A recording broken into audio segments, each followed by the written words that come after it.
শ্রদ্ধেয় নেতৃবৃন্দ, উপস্থিত বিভিন্ন শিক্ষা প্রতিষ্ঠানের শ্রদ্ধেয় প্রধানগণ ও অন্যান্য শ্রদ্ধেয় শিক্ষা মন্ডলী, উপস্থিত বিভিন্ন পেশাজীবী ব্যক্তিবর্গ, উপস্থিত ঢাকা ফেডারেশনের শ্রদ্ধেয় বিশিষ্ট ব্যক্তিবর্গ এবং উপস্থিত বিভিন্ন প্রতিষ্ঠানের শ্রদ্ধেয় কর্মকর্তাবৃন্দ এবং উপস্থিত শ্রদ্ধেয় মেহমানবৃন্দ, আপনাদের সবাইকে আসসালামু আলাইকুম।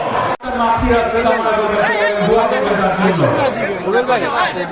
ভাইরা, দীর্ঘ 16টা বছর আপনারা এখানে আমাদের বিএনপি এবং অঙ্গনের নেতৃবৃন্দ, আপনারা এখানে যারা যারা আছেন, আপনারা আন্দোলন করেছেন, সংগ্রাম করেছেন, জেল খেটেছেন, কারাগারে গিয়েছেন, পারিবারিকভাবে আর্থিকভাবে ক্ষতিগ্রস্ত হয়েছে, কিন্তু আপনারা কেউ দল ছেড়ে যান নাই। এই জন্য আমি আপনাদের প্রত্যেককে প্রতি সম্মান জানাই এবং আপনাদেরকে ধন্যবাদ জানাই।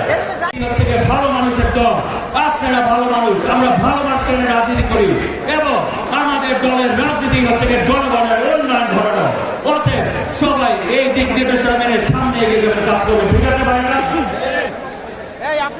এবং আপনারা জানেন যে প্রতিটি সরকারের যে খুনি হাসিনা সরকারের দোষরা ছিল, তারা এখন বিভিন্ন ভাবে আমাদের দলে ঢুকে চাঁদাবাজি অপকর্মে লিপ্ত হয়ে আছে। আপনারা এইভাবে প্রত্যেককে সজাগ থাকবেন এবং সচেতন থাকবেন, ঠিক আছে ভাইরা? ঠিক আছে। একটু ঐতিহাসিক জায়গা, এই কেরানীগঞ্জ থেকে বিএনপি, এটা বিএনপি কোনদিন হারে নাই। আপনারা জানেন 4বার চট্টগ্রামের নির্বাচন হয়েছে, 4বারই আপনারা আমাকে এমপি বানিয়েছিলেন। কখনোই হার ইতিহাস ছিল না জিয়াউর রহমানের দলে, খালেদা জিয়া দলে, তারেক রহমানের দলে, ঠিক না? সেটা আপনারা দেখেছেন। এটা কেন হয়েছে? 1991 সালে যখন আপনারা আমাকে এমপি বানালেন, তখন হজরতপুর থেকে কুমিল্লা পর্যন্ত কোনো গাড়ি যেত না, যেত না। কি করা হলো?